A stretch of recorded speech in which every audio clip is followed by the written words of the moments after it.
condenado, porque España era absolutamente intolerante.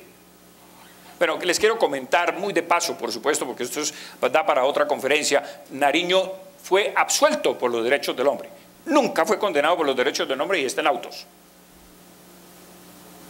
Nariño, lo que pasa es que fue condenado por otras razones. Por un faltante de caja de los diezmos reales de 92.000 pesos, y por eso don Joaquín de Mosquera y Figueroa, que fue el juez de la causa, lo condenó a 10 años de presidio, porque le encontró una bodega en Honda, una bodega en Veracruz y una bodega en La Habana llena de mercancía con la plata de la Iglesia Católica.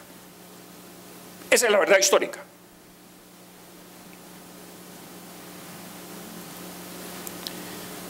La civilización, la ciencia y la cultura.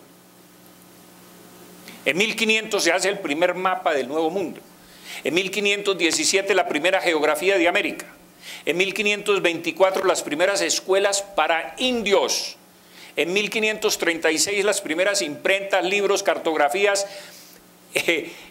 Antes, 102 años antes de que los ingleses dejaran de cazar zorras en los Estados Unidos.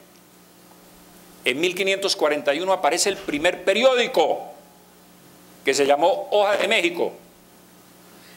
Miren ustedes, en América del Norte, el periódico apareció en 1704, cuando en España pasó, España, sí, Nueva España, apareció en 1541, en Alemania en 1615 y en Inglaterra en 1622. Los españoles ya tenían periódicos. Pero no, resulta que la imprenta estaba prohibida. Imprimir, no, el santo oficio. Esta es la verdad histórica. En 1543 las primeras escuelas industriales para indios. En 1575 se traducen los primeros libros a 12 lenguas indígenas y se les tiene que inventar la grafía porque los indios no tenían grafías para escribir. Si nosotros conocemos la historia de los indígenas en América es porque los cronistas españoles las consignaron en sus crónicas. De lo contrario no habría historia indígena en América. En 1548, pueden ustedes creer, se imprime la primera partitura de que se tenga noticia. En Nueva España, nuevamente, México. En 1579 se hace la primera autopsia de un cadáver en la Universidad de México, un año antes de lo que se hizo en Basilea por el médico Plater. Lo hacen los españoles, pero no, eran oscurantistas, odiaban la ciencia, no nos permitían ciencia. En 1538 se funda la primera Universidad de América en Santo Domingo y surgen los primeros escritores mestizos, indígenas, etcétera, en América. Ni holandeses, les quiero comentar, ni portugueses fundaron universidades en ninguna de sus colonias. Y luego calificaré la palabra colonias. Y de los españoles tenemos la cultura política, que es la creación del cabildo y de la real audiencia. La cultura jurídica, que es la promulgación de las leyes de Indias. La cultura religiosa, con la construcción de iglesias y catedrales en toda América. La cultura del descanso, de 8 horas diarias. Y guardar sábados y domingos. La cultura del aprendizaje con las escuelas y las universidades. La cultura de la caridad y solidaridad cristiana para escuelas de niños huérfanos fundadas en 1556. La cultura misionera con las cátedras de filosofía, teología superior. La cultura científica de la primera universidad fundada en Santa Fe, aquí de nosotros, que es posterior a la de Santo Domingo en 1580 y la del Rosario en 1653. Por supuesto, la expedición botánica de 1783 a 1813, 30 años de expedición botánica, que es una de las obras más maravillosas que se han podido hacer. Yo la vi personalmente en ¿cómo se llama? El el Jardín Botánico de Madrid, que la tienen perfectamente cuidada, con aire acondicionado, con climatización especial, etcétera, con unas láminas absolutamente maravillosas, extraordinarias. algunos libros se han editado por el Banco de la República en Colombia sobre ese tema. Es absolutamente maravilloso lo que pudieron hacer estos científicos, entre ellos, por supuesto, el sabio Caldas, pintando todo esto, inclusive con tinta sacada de los insectos en las selvas. ¿Y cómo es posible que no se les haya salido un pedacito de tinta? Todo es absolutamente perfecto, perfecto, no hay ningún borrón. Es una cosa absolutamente extraordinaria. Eso lo salvó, entre otras cosas, Pablo Morillo, que encargó al general Pascual Enrile sacar, después de las tropelías que cometieron los venezolanos en Bogotá, a la orden de Simón Bolívar, que saquearon la ciudad de Bogotá, eso lo pusieron a buen recaudo y lo sacaron a través de La Habana con el general Enrile y lo llevaron a la corte española para salvar esa expedición del saqueo. La cultura de la asistencial hospitalaria, señores, en cada ciudad se contaba con un hospital por lo menos, y Ciudad de México tenía 11 y Lima tenía 8 hospitales. La cultura de la salud pública. Quiero que sepan que la primera vacuna, porque la viruela azotó Europa, por supuesto España, Carlos III, por ejemplo, tenía toda la cara marcada de viruelas. La gente se moría de esa enfermedad. América también estuvo azotada por esa enfermedad. Y la primera vacuna la traen los españoles a la América, y les voy a decir cómo la trajeron. Porque ustedes saben que la vacuna de la viruela necesita refrigeración, y en aquel entonces, en 1803, que la trajeron, no había refrigeradores, evidentemente. ¿Cómo la trajeron? Se demoraba 45 días un barco en llegar de Cádiz a Cartagena. La trajeron inoculando 12 niños, uno por uno. Inoculaban el primero. Y cuando el niño le daba fiebre y supuraba, cogían la aguja, le quitaban el pus y se lo inoculaban al siguiente niño. Y así fueron inoculando los 12 hasta llegar a las costas de Cartagena. Y vacunaron a toda América. Les quiero comentar. Entró por Cartagena y de aquí se expandió al resto del continente la vacuna. Ah, no, pero es que los españoles eran oscurantistas y no permitían la ciencia ni la cultura. La trajo, entre otras cosas, el virrey Amari Borbón. Derecho de gentes. El codicilo de Isabel la Católica antes de morir es un poco más largo que esto, pero la parte esencial está aquí. Suplico al rey mi señor, muy afectuosamente, y encargo y mando a la princesa hija y al príncipe su marido, está hablando de Juana la Loca y de Felipe el Hermoso, que no consientan ni den lugar a que los indios, vecinos y moradores de las dichas Indias, reciban agravio alguno en sus personas y bienes, sino que manden que sean bien y justamente tratados. Es aquí donde nacen los derechos humanos hispánicos que nos alzan por encima de todas las naciones. No crean que esto es de las Naciones Unidas. Esto nació con Isabel la Católica y con las leyes de Indias. El respeto, por lo menos formal, no quiere decir que no hubiera abusos. Por supuesto que los había, pero abusos individuales. Esto no era política de la corona española.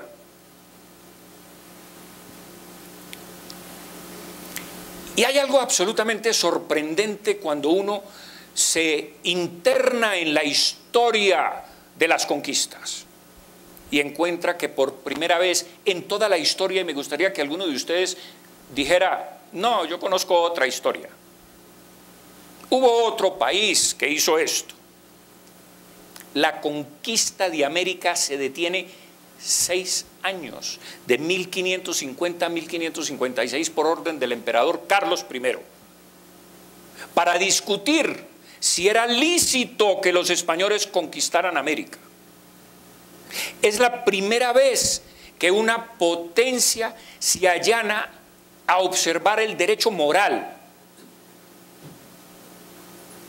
Por supuesto, por derecho romano, por derecho medieval y por derecho pontificio, el Papa siendo la suprema jurisdicción internacional, se le da el visto bueno a la conquista. Pero es que, aunque ya estaba justificado por estos tres derechos, derecho romano, que es la ocupación territorial, por derecho medieval, que es que los indios carecían de personalidad jurídica, y por derecho pontificio, los españoles estaban justificados para la conquista de América.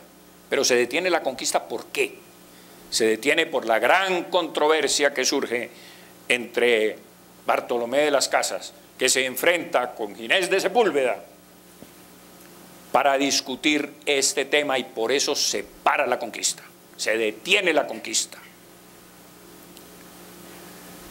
La zanja Francisco de Vitoria, padre del derecho internacional, señores. Derecho internacional no se ha inventado ahora, con las Naciones Unidas y con la Corte de la Haya.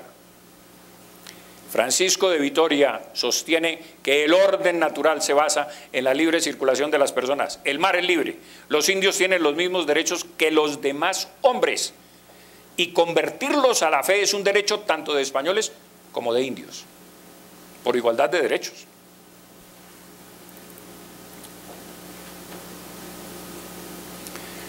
Nunca antes un pueblo se había preguntado dónde acababan los derechos propios y dónde empezaban los derechos de los demás.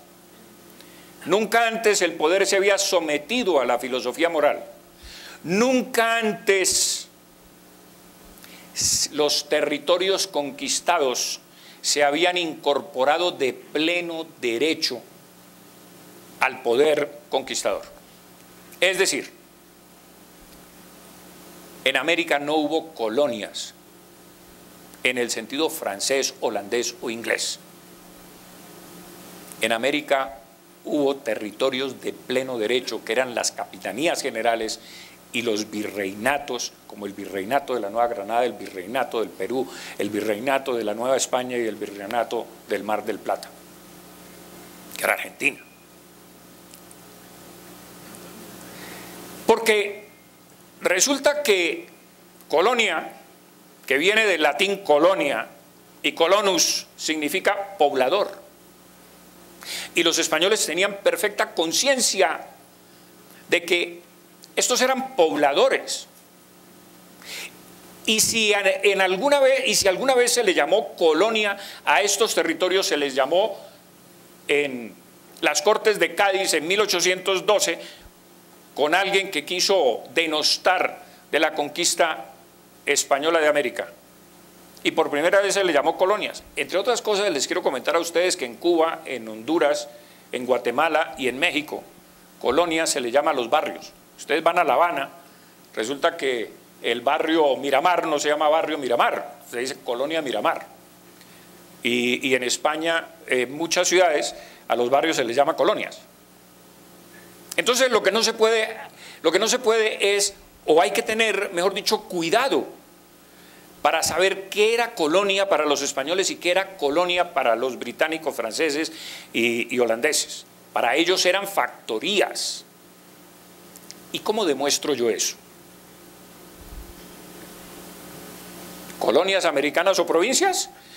Miren, señores, Camilo Torres lo dice: considerando vuestra majestad que los vastos y preciosos dominios de América no son colonias o factorías, como las de otras naciones, sino una parte esencial e integrante de la monarquía española.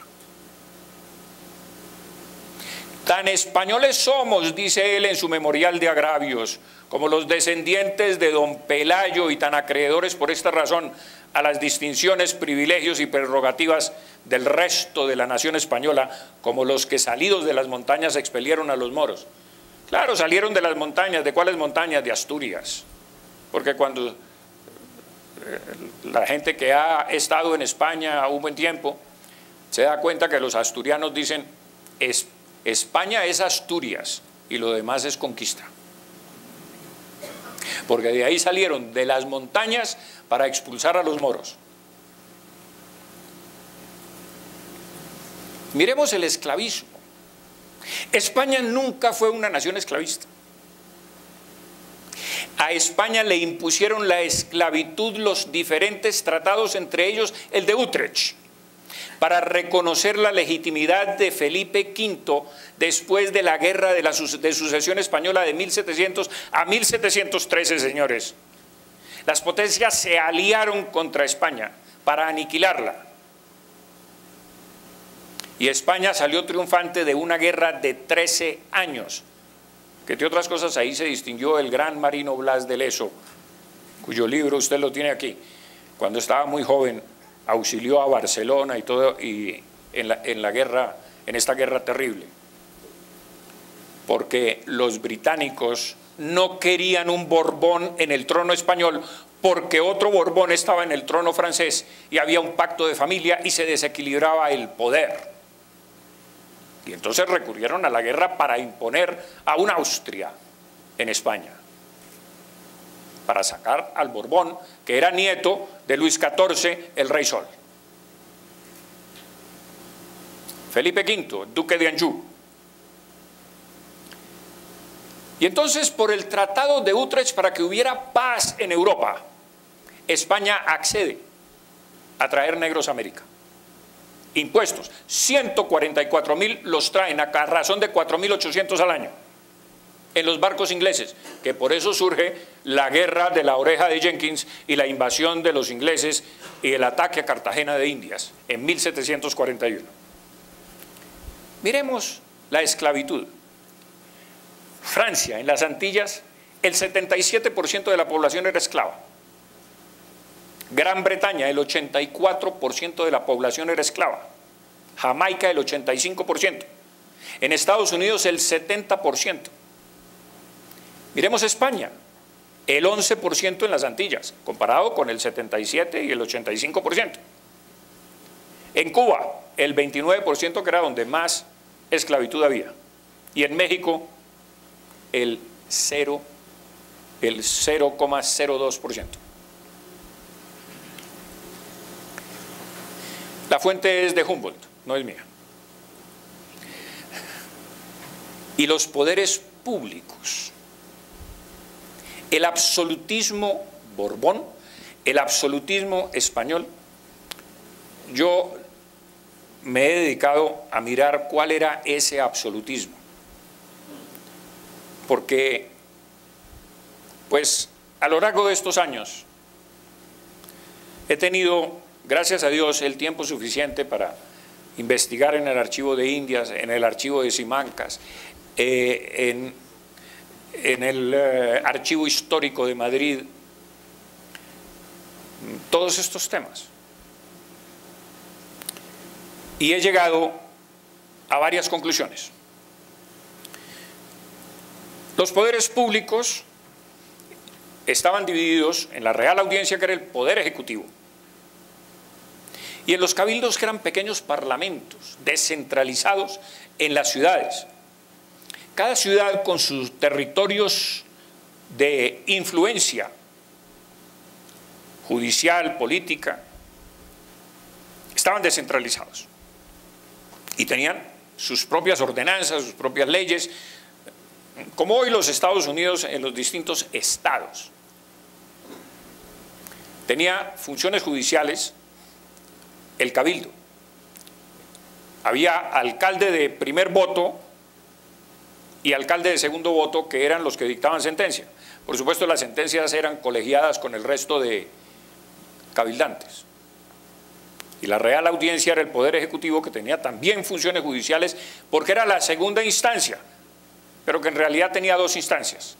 Era el poder equilibrante entre el cabildo, que era el parlamento, y el poder ejecutivo. Pero miremos Inglaterra, porque tenemos una visión distorsionada de lo que significó Inglaterra. Ah, la libérrima Inglaterra, es que allá sí hay libertades y son demócratas. El 1% de la población en Inglaterra podía votar porque se les requería una renta de entre 300 y 600 libras para poder votar. Y en Francia, después de 600.000 guillotinados por la Revolución Francesa, solo puede votar el 0,0025% de la población. ¿Quién podía votar aquí en las alcaldías? La votación era por cooptación, por supuesto, no había sufragio universal como hoy lo tenemos. Pero había cooptación, que es lo que hacen las cortes ahora. Las cortes cooptan, escogen a sus magistrados. Aquí los alcaldes, cuando o un cabildante, cuando se le cumplía su periodo de 2 años, pues se reunía el resto del cabildo y alguien postulaba a uno, a otro, al otro, a los que quisiera. Y ahí cooptadamente escogían. Como hoy en Europa se escoge a los alcaldes. Y no es menos democrática Europa porque exista ese sistema. Allá los alcaldes se eligen indirectamente. Señores, ustedes eligen cabildantes, concejales. Uno elige concejales y los concejales se reúnen secretamente, hacen pactos y de ahí sale el alcalde. Ellos sacan el alcalde, que era como existía en América en aquel entonces y hoy existe en Europa, porque es el mismo sistema en toda Europa.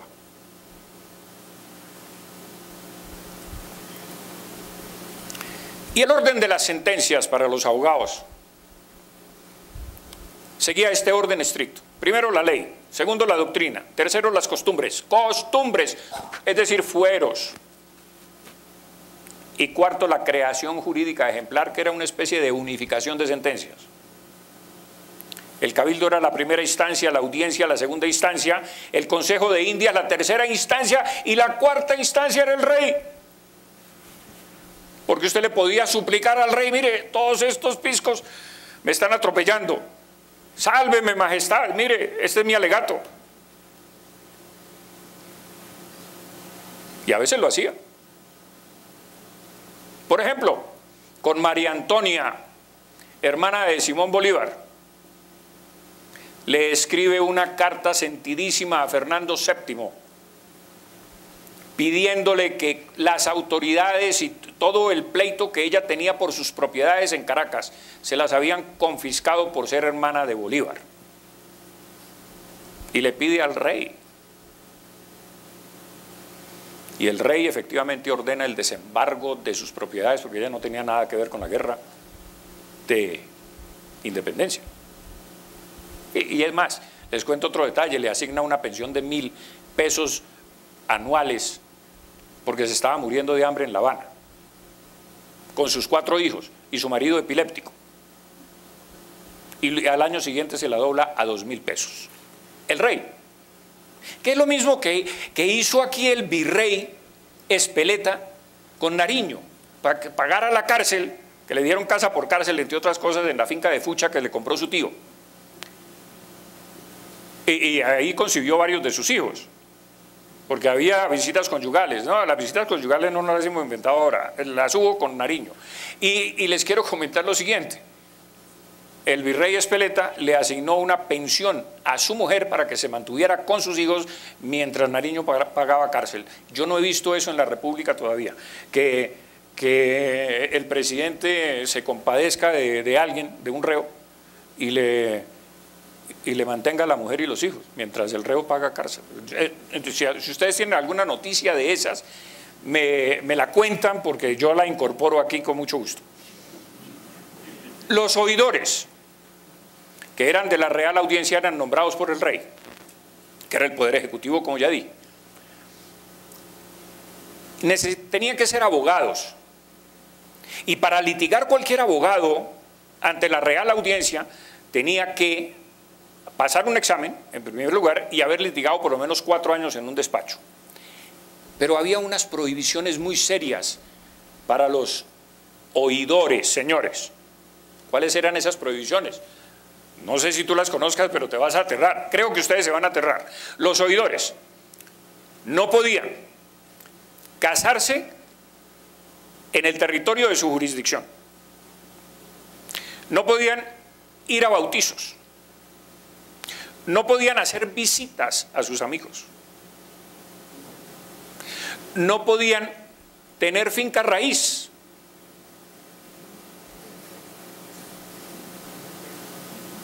Para que no se fueran a contaminar de pronto por familiaridad, por matrimonio, por amistades, por esto. Estaba absolutamente prohibido. Y miremos la discriminación política, porque es muy importante. El doctor López habló de eso en su intervención, magnífica intervención, pero vale la pena ver si realmente los criollos estamos tan discriminados. El memorial de agravios, es que no nos dan los cargos. En Cuba, 48 condes, 51 marqueses, un duque y 4 otros títulos nobiliarios. En México, 48 condes, 52 marqueses, 2 duques y 0 otros. Perú, 52 condes, 65 marqueses. En América, 401 títulos nobiliarios. Y luego les voy a hablar de lo más importante, que es don Joaquín de Mosquera y Figueroa, pero pasemos a estos cargos. El marqués del Surco era el ayo de los infantes e incrustado en la corte madrileña. Nicolás Manrique y José Munive eran consejeros de guerra, consejeros de hacienda de los ministerios de su majestad, eran criollos. Miguel Núñez era consejero de órdenes. El marqués de Casafuerte, virrey de la Nueva España, que es el territorio más rico de América. Pedro Corbete, capitán general de la flota. A mí me gustaría conocer algún norteamericano que pudiera decir que Inglaterra lo hizo capitán general de la flota inglesa. Y las proporciones de los altos cargos, Manila, México y Santo Domingo, porque tenían una situación muy especial, y es que los españoles, en aquellas partes del imperio que estaban más amenazadas por los ingleses o por las otras potencias, que eran más vulnerables a los ataques, pues la proporción de españoles era mayor que la proporción de criollos. El 82% eran españoles y el 18% criollos. Pero en Quito, Lima, Charca, Chile, Guadalajara y Lima, el 55% eran criollos y el 45% españoles. En Charcas, el 68% criollos y el 32% españoles. En el resto de las audiencias de América, el 44% criollos y el 56% españoles. Pero hay un dato bien importante: en 1789, y lo he constatado, no había un solo español en el Cabildo de Santa Fe de Bogotá. Era la rosquita criolla que conocemos. Estaba ahí. Estaba ahí. Pero vale la pena devolverme sobre un personaje que es don Joaquín de Mosquera y Figueroa, que fue el alcalde del crimen que condenó a Nariño a 10 años de prisión. ¿Quién era ese señor? Creo que muchos de ustedes no lo conocen, quizás la mayoría, y por supuesto los españoles ni idea tienen quién es. Yo he escrito algunos libros que espero que me sean publicados, 3 tomos sobre la independencia de América, donde hablo de este señor. Este señor nació en Popayán, Colombia. Fue alcalde del crimen aquí de primer voto en Santa Fe de Bogotá. Luego tuvo un alto cargo en Venezuela. Y de Venezuela, cuando la invasión napoleónica a España, salió como representante de Venezuela a las Cortes españolas, cuando se discutía la Constitución de 1812, que se llama la PEPA, que todos ustedes deben conocer, la segunda Constitución del mundo. Los españoles, por supuesto, cuando él presentó sus credenciales, le dijeron: no, pero es que usted viene de Venezuela, pero resulta que usted nació en Popayán, usted es de la Nueva Granada. ¿Cómo va a representar usted a Venezuela? O sea, no. Y entonces no le aceptaron ser miembro de las Cortes que se estaban reuniendo para redactar la Constitución de 1812, sino que lo eligieron presidente de la tercera regencia española en ausencia de don Fernando VII. Fernando VII estaba preso en Bayona por Napoleón, por supuesto su padre también. Habían descabezado la corona española, las ambiciones napoleónicas. Y este señor hace las veces de Fernando VII, es decir, Colombia puso un rey virtual en España, quiero que lo sepan. Es quien firma y sanciona la Constitución de 1812.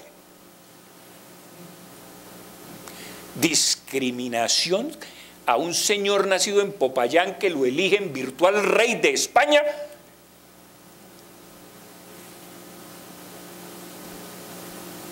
No, es que realmente, señores, el atropello histórico que se ha cometido con España es de marca mayor.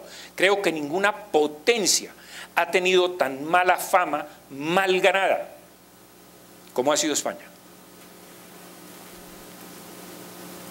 Miremos la riqueza. Sistema laboral indígena. Los españoles decían, los indígenas solo pueden prestar el 20% de la mano de obra a las haciendas de los españoles, para mantener ¿qué?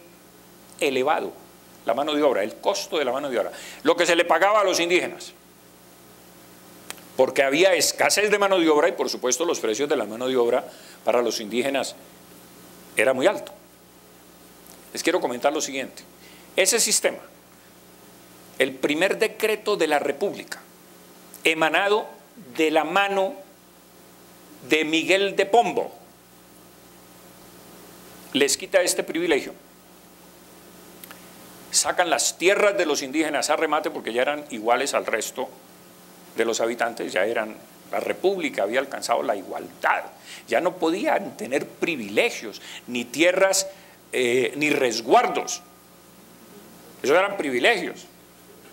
Ya tenían que ser como nosotros, y sus tierras salieron a remate y por supuesto fueron rematadas y compradas por las oligarquías locales. Primer decreto de la República. Los impuestos que había, muy altos, es que eran exagerados, qué horror. La alcabala era entre el 2 y el 6% en América. Hoy tenemos el 16% de IVA, ¿no? El quinto real, que era el 20% de los metales preciosos, no de otras cosas. Se encontraban metales preciosos de las minas, 20% iba para la corona española y el 80% se quedaba en América. Los estancos, por supuesto que era papel sellado y otras cosas pues de los abogados. El diezmo eclesiástico, que era la contribución que hacían las haciendas, no las ciudades, pero las haciendas de los españoles, contribuían con un 10% de su producido a la iglesia para la evangelización y la restauración y construcción de templos. Que eso es de lo que se aprovecha, entre otras cosas, Nariño con los 92.000 pesos, porque él era tesorero de diezmos. Esto es bien importante porque por primera vez se impone para sostener la guerra de 1781 contra los ingleses en los Estados Unidos, en la independencia de los Estados Unidos. Es España, señores, la que derrota a los ingleses en 7 batallas, cuando George Washington había perdido 6 batallas y el Congreso de los Estados Unidos lo iba a destituir por mal general. Bernardo de Galvez le gana a los ingleses en 7 batallas, le conquista Pensacola, les abre un segundo frente en la Florida, reconquista la Florida para España, y Inglaterra se rinde ante George Washington con la sangre y el dinero español, porque Cuba aportó 1.500.000 pesos para sostener la armada francesa que bloqueara la ciudad o el puerto de Yorktown, donde se rinden los ingleses. Es España la que le da la independencia a los Estados Unidos. Por supuesto, vino la venganza de los ingleses ayudando a Bolívar y a los insurrectos de América para desquitarse de esa acción de los españoles. Pero por primera vez, para sostener esa guerra, viene Gutiérrez de Piñeres, el visitador, a poner aquí un impuesto adicional al tabaco y eso, y al aguardiente y tal, y entonces se insurreccionan los del Socorro con Galán a la cabeza, que entre otras cosas les quiero comentar que la sentencia a muerte de Galán no la profirió ningún español, sino el señor Pey, criollo de nacimiento, que es el que lo sentencia a ser decapitado, a ser fusilado y a ser ahorcado y a ser fusilado. Y claro, se insurreccionan porque pues, nunca había caído sobre